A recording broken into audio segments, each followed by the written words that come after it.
1945 সাল যুদ্ধ বিধ্বস্ত জাপান। এক কিশোর তার মৃত ভাইকে মাটি চাপা দিতে পিঠে করে বয়ে নিয়ে যাচ্ছে। একজন আর্মি অফিসার বিষয়টি লক্ষ্য করে কিশোরকে বললেন, লাশটা পিঠ থেকে ফেলে দাও, ওটা অনেক ভারী। কিশোরটি সঙ্গে সঙ্গে দৃঢ় স্বরে জবাব দিল, সে ভারী নয়, সে আমার ভাই। আর্মি অফিসারের কিছুক্ষণ সময় লাগে বুঝতে। এরপর পুরো বিষয়টি অনুধাবন করতে পেরে কান্নায় ভেঙে পড়েন তিনি। এ ঘটনা নিমিষে ছড়িয়ে পড়ে সমগ্র জাপান জুড়ে। সেই থেকে ছবিটি হয়ে ওঠে দেশটির ঐক্যের প্রতীক। বাইক পিঠে তুলে নেওয়া কিশোরের ওই উক্তি হয়ে যায় তাদের জাতীয় স্লোগান, সে বোঝা নয়, সে আমার ভাই। He is not burden, he is my brother sister.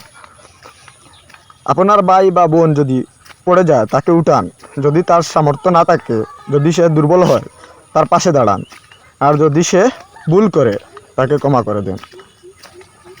পৃথিবীতে যদি পরিত্যাগ করে আপনি তাকে আপনার পিঠে তুলে নেন, কারণ সে বোঝা নয়, সে আপনার ভাই বা বোন।